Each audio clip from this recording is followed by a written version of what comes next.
ಧರ್ಮಸ್ಥಳದ ಮಂಜುನಾಥೇಶ್ವರ ಅಣ್ಣಪ್ಪ ಸ್ವಾಮಿಯ ಸನ್ನಿಧಿಯಲ್ಲಿ ಧರ್ಮಸ್ಥಳ ಚಲೋ ಧರ್ಮ ಜಾಗೃತಿ ಒಂದು ಸಮಾವೇಶ ಲಕ್ಷ ಸಂಖ್ಯೆಯಲ್ಲಿ ಇವತ್ತು ಈ ಸಮಾವೇಶದಲ್ಲಿ ಭಾಗವಹಿಸ್ತಾ ಇದ್ದಾರೆ.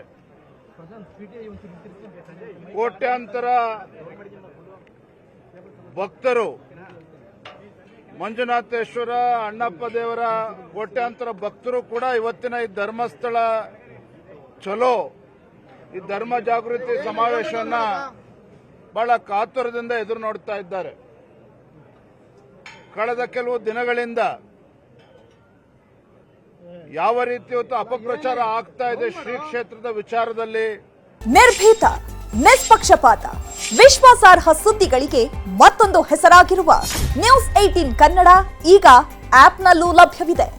ದಯವಿಟ್ಟು ಇಲ್ಲಿರುವ QR ಕೋಡ್ ಸ್ಕ್ಯಾನ್ ಮಾಡಿಕೊಂಡು ಆಪ್ ಡೌನ್ಲೋಡ್ ಮಾಡೋದಕ್ಕೆ ಮರಿಬೇಡಿ. ನಿಮ್ಮ ಬೆಂಬಲ ಹೀಗೆ ಸದಾ ನಮ್ಮೊಂದಿಗಿರಲಿ. ಧನ್ಯವಾದ. ಯಾವ ರೀತಿ ಇವತ್ತು ದುಷ್ಟ ಶಕ್ತಿಗಳ ಅಟ್ಟಹಾಸದಿಂದ ಇವತ್ತು ಮೆರಿತಾ ಇದ್ದಾರೆ. ಇಂಥ ನೀಚ ಬುದ್ಧಿ ಇರತಕ್ಕಂಥ ದುಷ್ಟಶಕ್ತಿಗಳ ಸಂಹಾರ ಆಗಬೇಕು ಅನ್ನುವ ಅಪೇಕ್ಷೆ ಕೋಟ್ಯಾಂತರ ಭಕ್ತರದು. ನಾನಿವತ್ತು ಮಂಜುನಾಥೇಶ್ವರ ಸನ್ನಿಧಿಯಲ್ಲಿ ಇಷ್ಟೇ ಪ್ರಾರ್ಥನೆ ಮಾಡಿದ್ದೇನೆ. ಮುಂದಿನ ದಿನಗಳಲ್ಲಾದರೂ ಸಹ ಇಂಥ ನೀಚ ಬುದ್ಧಿಗಳಿಗೆ, ನೀಚ ಶಕ್ತಿಗಳಿಗೆ ಒಂದು ಇತಿಶ್ರೀ ಆಡಬೇಕು, ಧರ್ಮ ರಕ್ಷಣೆ ಆಗಬೇಕು.